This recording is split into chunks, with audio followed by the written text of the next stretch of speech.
एक बार गिलहरी और उसका दोस्त कौवा दोनों खेल रहे थे। खेलते खेलते जब वो थक गए तो एक पेड़ के नीचे बैठकर सुस्ताने लगे। तब कौवे ने गिलहरी से कहा कि गिलहरी, आज तुमने मुझे कोई कहानी नहीं सुनाई। आज कोई कहानी सुनाओ ना, खेलते खेलते बोर हो गया हूँ। इस पर गिलहरी ने कहा, ठीक है, आज मैं तुमको दो कहानियाँ सुनाती हूँ, जिसमें से पहली कहानी सुनाऊंगी। जैसे सकारात्मक सोच रखेंगे वैसे ही आपको सकारात्मक परिणाम मिलेंगे इस विषय में। तब कौवे ने कहा, ये क्या टेढ़ी मेढ़ी बात कर रही हो, सीधी सीधे बताओ ना, मुझे ऐसा समझ नहीं आ रहा। तब गिलहरी बोली, ठीक है, ध्यान से सुनो इस कहानी को, तब तुम्हें सब समझ आ जाएगा। एक समय की बात है, एक गांव में दो किसान रहते थे। दोनों ही बहुत गरीब थे।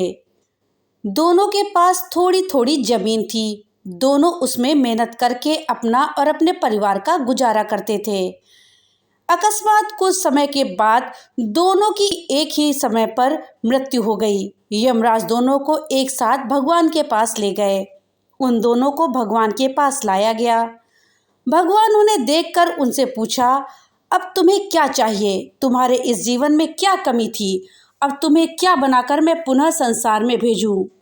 भगवान की बात सुनकर उसमें से एक किसान बड़े गुस्से से बोला, हे भगवान, आपने इस जन्म में मुझे बहुत ही घटिया जिंदगी दी थी।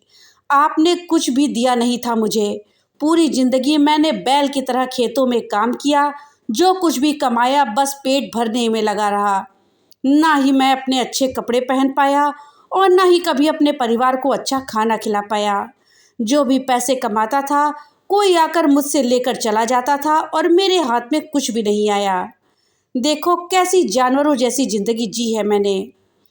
उसकी बात सुनकर भगवान कुछ समय के लिए मौन रहे और पुनः उस किसान से पूछा, तो अब क्या चाहते हो तुम? इस जन्म में मैं तुम्हें क्या बनाऊं? भगवान का प्रश्न सुनकर वो किसान फिर से बोला, भगवान, आप कुछ ऐसा कीजिए कि मुझे कभी किसी को कुछ भी देना ना पड़े। मुझे तो केवल चारों तरफ से पैसा ही पैसा मिले। अपनी बात कहकर वो किसान चुप हो गया। भगवान ने उसकी बात सुनी और कहा, तथास्तु, तुम अब जा सकते हो। मैं तुम्हें ऐसा ही जीवन दूंगा जैसा तुमने मुझसे मांगा है। उसके जाने पर भगवान ने पुनः दूसरे किसान से पूछा, तुम बताओ, तुम्हें क्या बनना है? तुम्हारे जीवन में क्या कमी थी? तुम क्या चाहते हो? उस किसान ने भगवान के सामने हाथ जोड़ते हुए कहा, हे भगवान, आपने मुझको सब कुछ दिया, मैं आपसे क्या मांगू?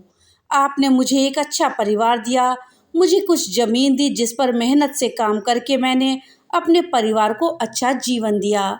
खाने के लिए आपने मुझे और मेरे परिवार को भरपेट खाना दिया। मैं और मेरा परिवार कभी भूखे पेट नहीं सोए। बस एक ही कमी थी मेरे जीवन में जिसका मुझे अपनी पूरी जिंदगी अफसोस रहा और आज भी है।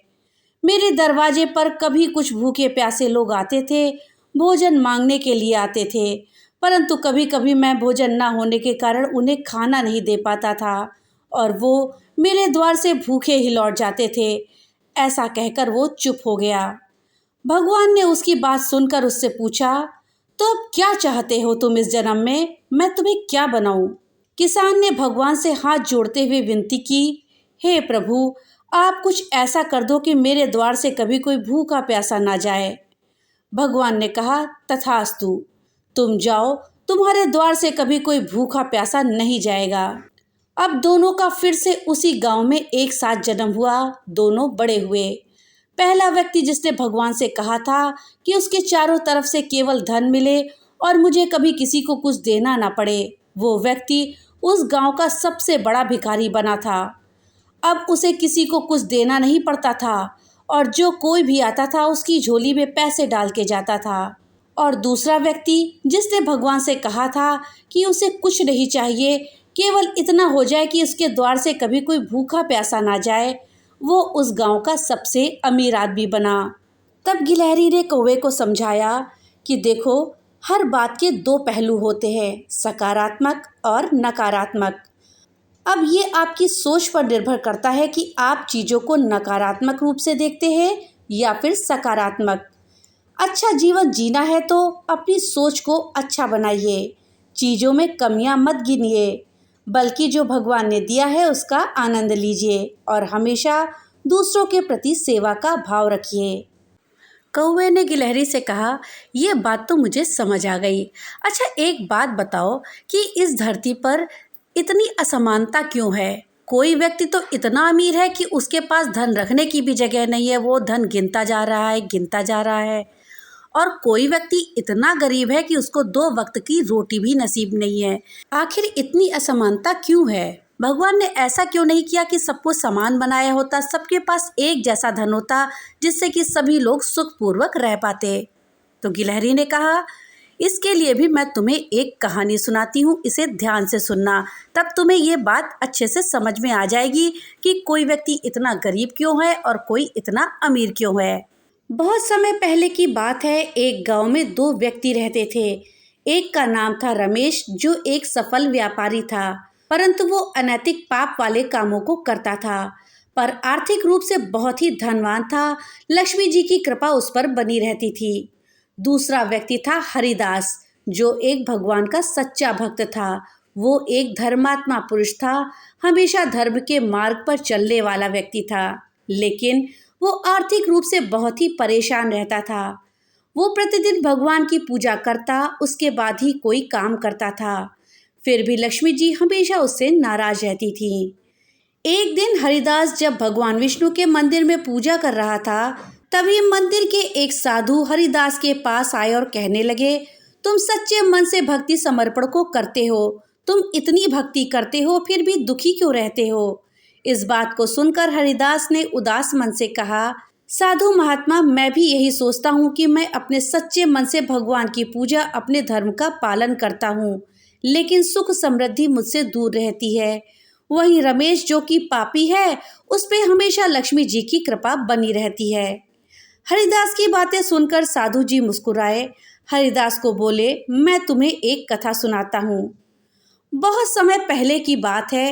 एक राज्य में एक अन्यायकारी राजा हुआ करता था। उसने अपने जीवन में कई पाप किए, परंतु उसके राज्य में सूक्ष्म वृद्धि हमेशा बनी रही। दूसरी ओर एक निर्धन ब्राह्मण था, जो हमेशा धर्म सत्य का पालन करता था, फिर भी उसे हमेशा कष्ट मिलते थे। एक दिन ब्राह्मण ने अपने दुख का कारण जानने के लिए तपस्या करी। उसकी तपस्या से प्रसन्न होकर भगवान विष्णु प्रकट हुए। बोले, ब्राह्मण, इस जीवन में तुम जो भी भोग रहे हो, वो तुम्हारे पिछले कर्मों का फल है। पापी राजा ने अपने पिछले जन्म में पुण्य किए थे, जिसका फल उसे इस जन्म में सुख समृद्धि के रूप में मिल रहा है। वहीं तुम्हें अपने पिछले जन्म के पापों का फल इस जन्म में भोगना पड़ रहा है।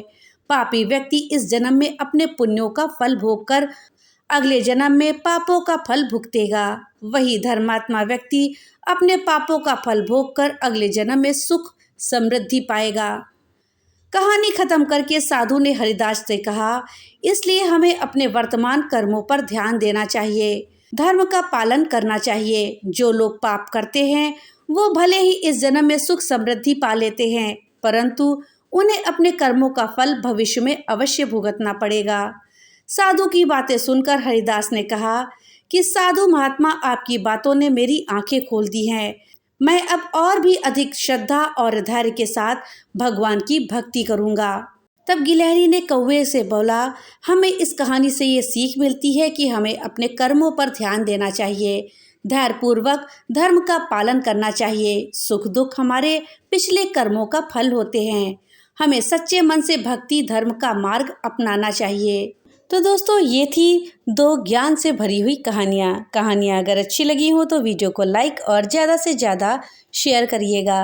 और हाँ, अगर चैनल पे नए आए हैं तो चैनल को सब्सक्राइब करना मत भूलिएगा।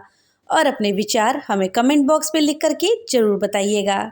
तो मिलते हैं अगली नई वीडियो के साथ, तब तक के लिए बाय बाय।